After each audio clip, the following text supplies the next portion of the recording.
iniciamos entonces, iniciamos y culminamos, ¿verdad? Parte de la primera jornada de las mesas, de la mesa número 1, dando inicio a esta jornada con este tema de los objetos de aprendizaje como estrategia didáctica.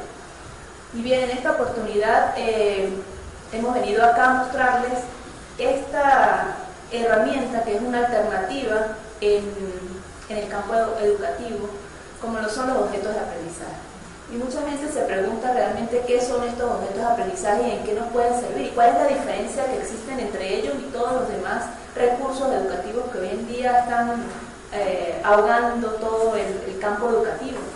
Entonces, bien, les puedo decir a grosso modo y de forma introductoria que estos objetos de aprendizaje, desde mi punto de vista, son realmente esa alternativa para poder fusionar los diferentes estilos de aprendizaje de nuestros usuarios, en este caso de nuestros estudiantes o de nuestros padres a quienes queremos mostrarles alguna información. ¿Por qué de los estilos de aprendizaje? Y en ese sentido les comento que el hecho académico hoy en día generalmente está dirigido hacia solo un perfil de usuario, o sea, el que le gusta leer, o sea, el que le gusta solamente escribir, o el que le gusta solamente escuchar un video, o ver y escuchar ese video. Y estos objetos de aprendizaje hacen que esa manera de aprender pueda ser multimodal, puesto que en ellos podemos incluir todos los estilos, la lectura, la escritura, el video, el audio, de esa forma multimodal, de manera que el usuario se sienta cómodo, no se distraiga, se sienta ameno con la información que está visualizando y obviamente el objetivo principal es que aprenda y que aprenda como él aprende. De esta manera entonces potenciamos ese aprendizaje significativo en el usuario, ¿sí? Entonces vemos entonces que estos objetos de aprendizaje como les dije, son esa alternativa, pero además lo mostramos como alternativa, puesto que la herramienta con la que lo podemos desarrollar es muy sencilla de desarrollar. Estamos claros en que hoy en día esa cantidad de herramientas y recursos con los que trabajamos en la web, algunos sencillos, otros más complicados, otros de repente que decimos yo quiero hacer eso con mis estudiantes, pero de verdad llegar a ese punto es complicado porque la herramienta puede ser difícil de comprender desde el punto de vista de la configuración de la misma. Y decimos entonces que es una alternativa en todo sentido, del objeto como tal y de la herramienta que estamos utilizando, puesto que el Excel Learning nos presenta diferentes plantillas predeterminadas que hacen que ese usuario inexperto en el área de la informática pueda perfectamente ensamblar objetos de aprendizaje de una manera muy sencilla, muy práctica y sin ese conocimiento previo. Y de ahí entonces el por qué puede ser lo más práctico y esa alternativa que queremos mostrar, ¿sí?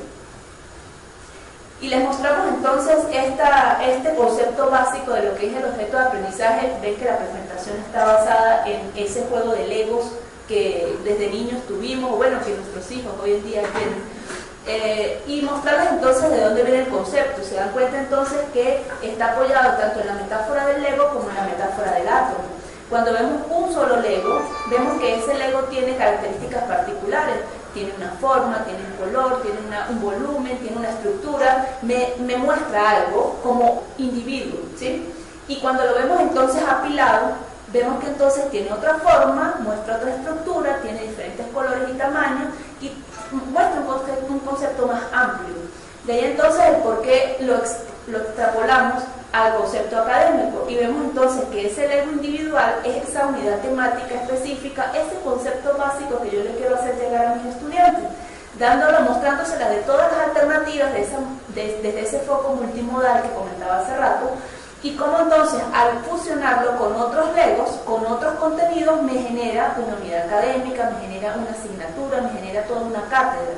Ellos van ensamblándose coherentemente para poder entonces mostrar ese contenido más amplio.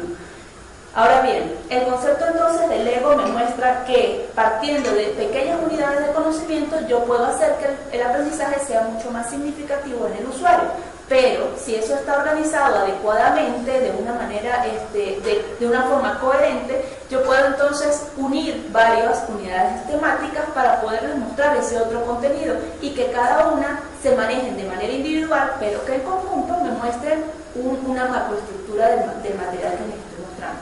Y eso también entonces se extrapola a ese concepto de los átomos. Vemos el átomo como unidad individual y cuando están en ese conjunto, cada uno de ellos refleja esas características que queremos mencionar, ¿sí? Vemos entonces dos conceptos, este concepto básico de uno de los autores que hace mención de la definición de los objetos de aprendizaje y la voy a leer.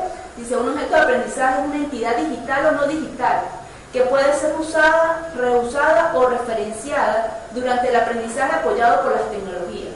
Ejemplos de aprendizaje apoyados por estas tecnologías incluyen los sistemas de entrenamiento basados en computador, ambientes de aprendizaje interactivos. Y en ese sentido, analizando un poquito esa definición, vemos que son entidades digitales o no digitales. Y decimos, pero ¿cómo algo puede ser digital y no digital y tener el mismo sentido? Y les hago entonces la acotación de todas esas guías con las que aprendimos cuando estábamos en nuestra época estudiando con la metodología, con el modelo tradicional. Y esas guías y esos materiales con que aprendimos nosotros de pequeños o con que nos formamos fueron esos objetos de aprendizaje que hoy en día evolucionaron al formato digital y que hoy en día entonces nos muestran ese mismo conocimiento pero de diversas formas y no solamente en esa hoja de papel, no solamente con el pizarrón, no solamente con la tiza. Como todo en la vida, pues todo va evolucionando sistemáticamente con el objetivo obviamente de un aprendizaje hacia un usuario en particular, ¿sí? Y vemos entonces este otro concepto que realmente es con el que yo me he casado más, porque me muestra detalladamente lo que realmente es el objeto de aprendizaje. Fíjense, dice, un objeto de aprendizaje, también conocido como objetos de contenido, objetos de conocimiento, objetos reutilizables de información, es un conjunto de recursos digitales de tipo granular, autocontenibles y reutilizables, con un propósito educativo y constituido por al menos tres componentes internos: contenidos, actividades de aprendizaje y elementos de contextualización. Y en ese sentido miramos entonces eso de recursos digitales. Ya estamos claros en que pueden ser digitales o no, ¿sí? Que tuvieron su evolución en el tiempo y en el espacio. Pero cuando hablamos del tipo granular, lo asociamos inmediatamente con esa metáfora del Lego. Vemos entonces que pueden ser pequeñas unidades de conocimiento que dadas individualmente muestran un aprendizaje y que dadas de manera colectiva muestran entonces un macro contenido, ¿sí? De manera que puedo decir que mientras más pequeño sea ese contenido que yo le voy a mostrar al estudiante, más significativo va a ser para el estudiante. Y cuando digo significativo me refiero a que después de la lectura y de la visualización del material, yo recuerde inmediatamente, lo asocie con algo que yo quiero aprender y lo recuerde constantemente. Y no solamente que sea por un momento finito, sino que sea continuo, ¿no? Cuando hablamos de autocontenibles, estamos mencionando que ese material que está allí se explique por sí solo y por ello entonces el utilizar todas estas estrategias en cuanto a los estilos de aprendizaje. Que yo tengo el material digital, que muestro la definición, que muestro un video, que muestro un documento y que todo esté contenido dentro del mismo objeto de aprendizaje, de manera que el estudiante no se desvíe ni se distraiga de la información que se le está mostrando. Vemos que en algunos elementos digitales, como por ejemplo una página web, cuando estoy visualizando el contenido de la página web, veo un video, clico en el video y posiblemente me lanza al formato de YouTube. Y cuando me lanza al formato de YouTube me distraigo con todo lo demás que está dentro de esa página y de repente hasta me puedo disociar de la información que estoy pensando y me voy a mirar todos los extremos de esa página porque me parecieron también interesantes o porque como ellos se van corriendo en el volumen bajo, me distraigo con el movimiento y perdí el hilo. La idea es entonces que ese material, ese video que está mostrado en el objeto de aprendizaje esté contenido dentro del objeto de aprendizaje y la persona continúe su proceso en el mismo material, ¿sí? No se distraiga. Y cuando hablamos de reutilizables, obviamente estamos hablando de que ese material sea lo más genérico posible para que en diferentes áreas del saber se pueda reutilizar la información. Y cuando decimos esto, pensamos entonces en esos repositorios de objetos de aprendizaje o de recursos educativos abiertos que hoy existen en diferentes universidades latinoamericanas y obviamente a nivel mundial, donde yo puedo tomar desde esa biblioteca gigante un material que ha sido diseñado por algún experto en el área, por alguna persona que conoce del material mostrado y puedo tomarla y utilizarla en mi entorno académico.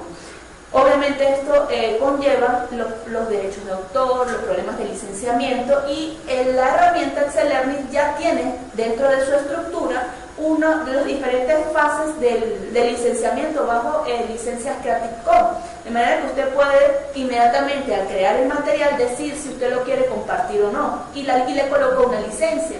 Nosotros en el CEIRIS promovemos la licencia 4.0, que habla de conservar los derechos de autor, que siempre se reconozcan los derechos de autor, que no se comercialice con la información y que sea divulgada de la misma forma, de manera que cualquier persona pueda utilizar y reutilizar este material. Las licencias Creative Commons tienen dos categorías que son muy parecidas, una que es la 3.0 y la otra la 4.0. La 3.0 es a nivel nacional y la 4.0 a nivel mundial, y si lo que queremos es ir a esas plataformas latinoamericanas y mundiales, pues lo que tendríamos es que promover la licencia 4.0. Entonces, bien, si eso es así, y les hago el ejemplo, una experiencia práctica, en algún momento en el laboratorio del CETICA se dictó este taller para los profesores de la Escuela de Idiomas, y dictamos el taller de objetos de aprendizaje. Les comentaba a los profes que qué espectacular sería que estos profes que son expertos en el área de inglés y que estamos claros en que hoy en día dentro de todos los currículos de las diferentes asignaturas y carreras se está incluyendo esta parte de inglés que sabemos ya que es completamente necesaria, que estos profes generaran los diferentes contenidos como expertos y que esos contenidos no estuvieran contextualizados a un usuario en particular. De manera que si yo estoy generando un objeto de aprendizaje basado o acerca del contenido del verbo to be, ese mismo material lo puedo utilizar en medicina, en ingeniería, en educación, en todas las áreas del saber. Obviamente ha sido creado por expertos, confío en la calidad del material que me están generando allí y lo estoy reutilizando y construyendo. Entonces, obviamente, la persona que está abocada en el área de ingeniería muestra un inglés técnico, pero está fundamentado en la base, que entonces es desarrollada por expertos en el área. Entonces, eso hace que este material tenga ese valor agregado al que quisiéramos llegar como docentes en algún momento. Y vemos entonces que estos objetos, que son digitales, granulares, autocontenibles y reutilizables, deben tener una estructura. Si no tienen una estructura, pues entonces estamos trabajando con algo personalizado hacia el profesor y sin tener un formato. Y estamos claros en que hoy en día, si queremos trascender a esos espacios reutilizables, tenemos que tener un formato que identifique a la universidad y que digan, bueno, este material es generado por la Universidad de los Andes, los profesores de tal escuela, de tal facultad. De manera que tenemos que tener una estructura básica que nos identifique como escuela, como facultad, como universidad. Y esa estructura no es más entonces que una forma básica, sin ser tan inflexibles, de contenido y una de etiquetado. Cuando hablamos de contenidos, hablamos de elementos de contextualización, actividades, reflexiones y autoevaluaciones. Y al hablar de esos elementos de contextualización, debo pensar como generador del material educativo si lo quiero difundir a través de esa reutilización o si lo quiero contextualizar hacia mi grupo de estudiantes y que ellos realmente comprendan un poco más esa información. Tengo que pensar en ese momento, así como otra ventaja que es importante considerar es que este material puede ser utilizado en línea o fuera de línea. Y hoy en día, con los problemas de conectividad que tenemos a nivel nacional, pues es una alternativa que se muestre un material en formato digital, pero sin conexión a internet, y eso lo hace más interesante, ¿no? Entonces, bien, tengo que estar claro como diseñador del material educativo si lo voy a contextualizar a mi grupo de estudiantes o no, o si lo voy a hacer tan genérico que cualquiera lo pueda utilizar. Estoy claro en que en muchas áreas, así como en todas las carreras, hay materias básicas que podríamos hacerlas lo más genéricas posible, pero también hay materias que son del área específica, de la especialización, y tienen que necesariamente ser contextualizadas hacia ese perfil, incluyendo incluso los niveles académicos que pudieran tener. Y hago la referencia entonces de repente de los cálculos, ¿no? Y veo cálculo 10, 20, 30, 40, y yo podría generar un material en el cálculo 20, pero con un antecedente o un prerequisito que esa persona, para poderlo comprender, tiene que tener los conocimientos básicos del cálculo 10. Y de esa manera estoy dirigiéndolo hacia un público en específico, ¿no? Obviamente, actividades. Y lo interesante es que esta herramienta denominada Excel Learning ya tiene actividades predeterminadas y yo las puedo utilizar en pro del proceso académico. Reflexiones. Lo que queremos con estas reflexiones mostrarles es que este material, dado que se le va a mostrar al estudiante sin la guía de un profesor, él lo puede recorrer a su ritmo, sin ningún tipo de jerarquía, y por ende él va a autodirigir su proceso de aprendizaje, ¿sí? Al autodirigir su proceso de aprendizaje, él mismo es el que se va a poner los retos de si aprendí o no aprendí. Y si no aprendí, reviso nuevamente y consolido la información. Y eso hace que en algún momento ese usuario del objeto de aprendizaje reflexione acerca de su nivel académico o de la información que ha aprendido con el material. Y obviamente autoevaluaciones, porque en algún momento él debe entonces evaluarse para poder llegar a ese momento reflexivo, ¿sí? Así como la parte de contenido es tan importante, la parte de etiquetado también, puesto que si esto va a ese repositorio institucional o macro, a nivel regional, nacional o mundial, vamos a decir global, tengo que etiquetar este material. Estamos claros en que muchas personas no conocen este concepto de etiquetado, pero todos estamos incluidos dentro de este entorno sin conocer la denominación básica. Y vemos por lo menos que hemos generado un material educativo, una presentación de PowerPoint, un material digital en Word o en cualquier otro formato, y al clicar con el botón derecho en el mouse vemos que tiene una sección que dice propiedades. En esas propiedades sé el nombre del autor que lo generó, la fecha, la última edición, vemos el formato, vemos el peso, vemos diferentes características que identifican a ese documento, a ese empaquetado que ya tengo allí. Ese empaquetado forma parte del etiquetado y ese etiquetado viene también dado para poderlo incluir dentro de ese repositorio de objetos de aprendizaje a través de palabras claves. Yo como experto soy quien dice cuáles son las palabras claves para poder llegar al filtrado de la información y que al clicar en un Google yo pueda entonces llegar hasta mi objeto, porque yo he colocado las palabras claves con las que voy a guiar el proceso en la búsqueda global.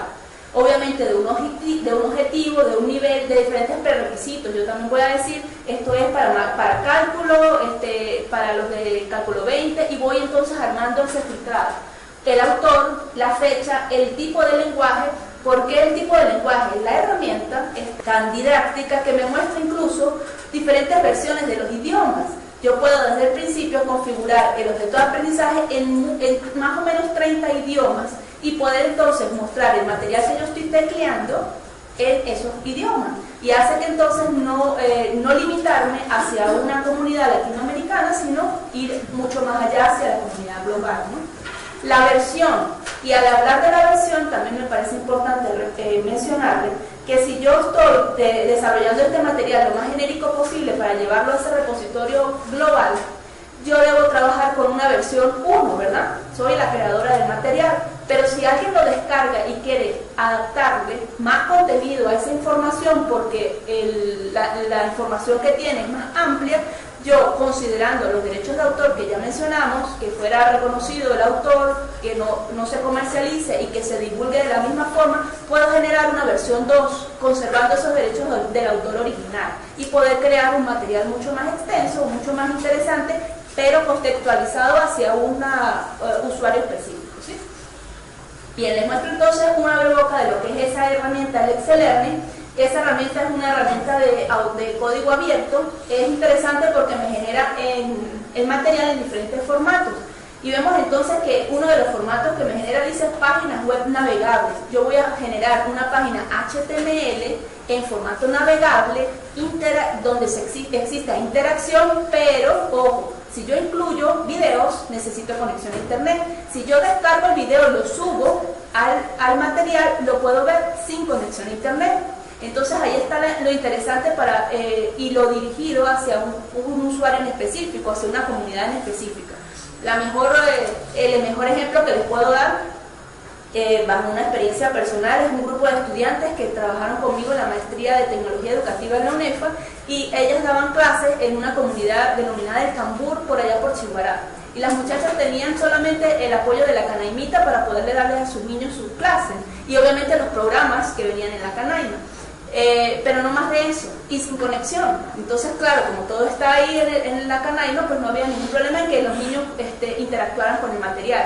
Pero esta profesora les llevó estos objetos de aprendizaje, los niños podían trabajar sin conexión a internet y mostrarles contenidos diferentes. Cuando ya se acababa la temática de un tema en específico, ella podía abordar otros temas que les pudieran interesar en un formato interesante para ellos y sin conexión a internet. Entonces, bueno, eso puede ser una alternativa hoy en día con la deficiencia que tenemos. Vemos entonces las diferentes iDevices que podríamos incluir dentro del objeto de aprendizaje, y cuando hablo de los iDevices hablo de las actividades con las que puedo desarrollar esta herramienta. Actividades de reflexión, de llenado de espacios en blanco, de preguntas de verdadero y falso, de preguntas de selección múltiple. Y recuerden un poquito cuando dijimos atrás eso de la autoevaluación. El estudiante va a guiar su proceso de aprendizaje, de manera que si sale mal en la prueba puede repetirla, leer nuevamente los contenidos y poder avanzar y sentirse que aprendió correctamente, que ha realizado dentro de sí un aprendizaje significativo. Otra cuestión que vemos por acá interesante es que los formatos de exportación de esta herramienta pueden ser el formato de SCORE. Y al ver esto de los formatos SCORE, estamos hablando también de poderlo trasladar hacia sistemas de aprendizaje como el Moodle, como el Chamilo, como Doqueo, como Atutor, como las diferentes plataformas LMS con las que hoy en día aprendemos. Estos formatos SCORE hacen que ese material educativo se visualice como una página web, pero dentro del Moodle. Entonces hace también que sea interesante este proceso. También tenemos los paquetes de contenidos y se puede mostrar como un libro. Entonces puede ser un material educativo que se pase por página y es bien interesante. Entonces ese formato es un formato EPUB. Bien. Y para ahondar un poquito más en esto, ya vimos más o menos la parte teórica en lo que conlleva lo de los objetos de aprendizaje, pero les tengo que mencionar que la Universidad de los Andes, específicamente el CETICA, en conjunto con el CEIRIS y Serviula, han trabajado en un proyecto de repositorios de objetos de aprendizaje. Y en el CETICA se realizó un trabajo adicional también, que es desarrollar una metodología para generar estos objetos de aprendizaje. La base de esta metodología obviamente es todos los antecedentes a nivel latinoamericano que pudiéramos tener en el tema, y basándonos en las deficiencias que pudiera o no tener ese material que se nos fue presentado, y obviamente del conocimiento previo que las personas que trabajamos en él podíamos aportarle a esa metodología. En ese sentido vimos detalles o fallas en cuanto al diseño instruccional, en cuanto a una metodología de diseño instruccional para poderla desarrollar, y eso es el valor agregado que le hemos incorporado. Vemos entonces que qué es lo que tenemos que hacer con un video, con un texto, con un contenido de manera individual. ¿Y cómo lo hacemos? Al fusionarlo, creamos recursos educativos abiertos, generamos un material un poco más maduro para el estudiante. Obviamente esto también pueden ser productos para los investigadores, de manera que él pueda concretar su material de investigación mostrado en un formato navegable y mucho más, vamos a decir, interactivo para que él revise la información. Y eso entonces lo podemos hacer a través de esos llamados objetos de aprendizaje. Esta metodología que les voy a mencionar en un momento está en proceso de desarrollo, y quienes estamos trabajando en ella son la profesora Beatriz Sandia, el profesor Derwin Rivas y mi persona. Esta metodología la hemos identificado como metodología OAULA, metodología de objetos de aprendizaje de la Universidad de los Andes. Y está basada principalmente en tres aspectos, que son los pedagógicos didácticos, los aspectos de diseño y presentación y los aspectos técnicos, viendo entonces todas las fallas que pudieran tener las demás metodologías que obviamente fundamentaron esta investigación, pero que consideramos que le hace falta ahondar un poquito más en estos aspectos. Y vemos entonces esos tres fundamentos principales, que son el diseño instruccional ADIE. Incluimos entonces el diseño instruccional bajo la metodología ADIE, la cual habla de análisis, diseño, desarrollo, implementación y evaluación. Son todas las fases que cualquier proceso académico y cualquier proceso no académico, sino de nuestra vida diaria, hace que reflexionemos un poquito más.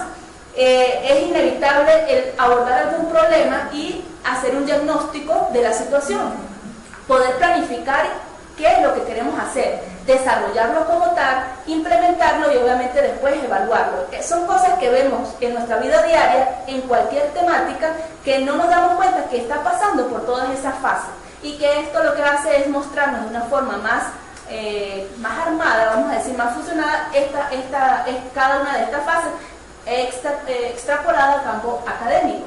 El modelo EIDIS, desarrollado por la profesora Beatriz Sandia y Montilva en el 2002, la cual fue el fundamento con el que se creó la Coordinación de Estudios Interactivos a Distancia. Ya estamos hablando de un modelo de diseño para plataformas, para aulas virtuales y todo esto. Y todo esto hoy en día tenemos que fusionarlo para poder generar algo como más en contexto con la realidad nacional, ¿no? Y obviamente el modelo de gestión de conocimiento de Nonaka Takeuchi, pues tenemos que pensar en que estos materiales educativos, en que estos recursos educativos abiertos, en que estos objetos de aprendizaje tienen que dejar una memoria. Hablando en el contexto de ellos sería una memoria organizacional, pero hablando de nosotros sería una memoria académica dentro de nuestras asignaturas, y este modelo hace que ese proceso se genere efectivamente. Bien, dentro del trabajo que hemos realizado con los profes, vemos entonces y hemos armado esta metodología, fuente propia de nosotros, y vemos entonces que tiene cada una de las aristas de este pentágono, cada una de las fases del diseño instruccional: análisis, diseño, desarrollo, implementación y evaluación.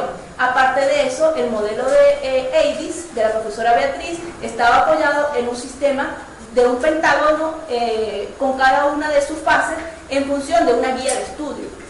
Y el modelo de Nonaka Takeuchi, que habla de esa espiral del conocimiento, la cual tiene como fuente principal la validación de los contenidos a través de esa espiral. De manera que los procesos tendrían que ser entonces análisis, analizo o diagnostico una información, voy a la validación; diseño, voy a la validación; desarrollo, voy a la validación, y no espero que todo el proceso funcione para después darme cuenta que una de las fases está errada y que debo retroceder.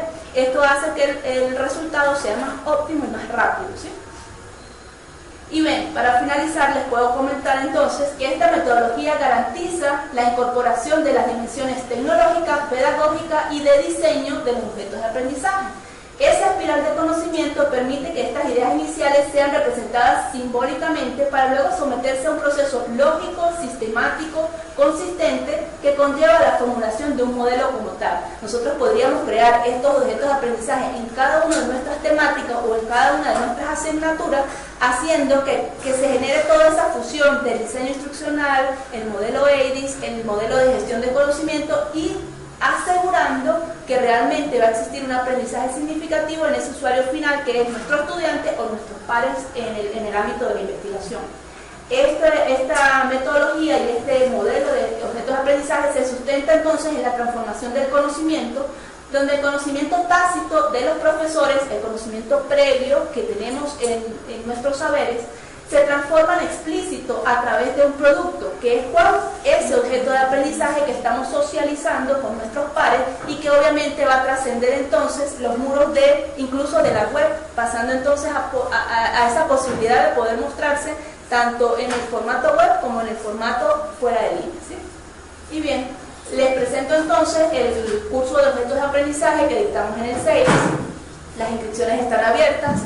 Puedo entonces, a través de esta pequeña exposición, decirles que para la edición del Congreso se va a aperturar un curso de manera gratuita, donde todos pueden inscribirse y donde pueden entonces conocer un poquito más y difundir la información. Recuerden que cuando dictamos un taller no es para apropiarnos ni que existe una sola persona a la que lo pueda dictar, es que usted se vaya apropiando de ese conocimiento y lo difunda entre sus pares, ¿sí? Y bueno, cualquier información, pues aquí están los datos para poder acceder al cronograma, pero al final de hoy, de la actividad de hoy, podemos llenar alguna lista con las personas que estén interesadas en desarrollar este tema. Y bien, muchas gracias.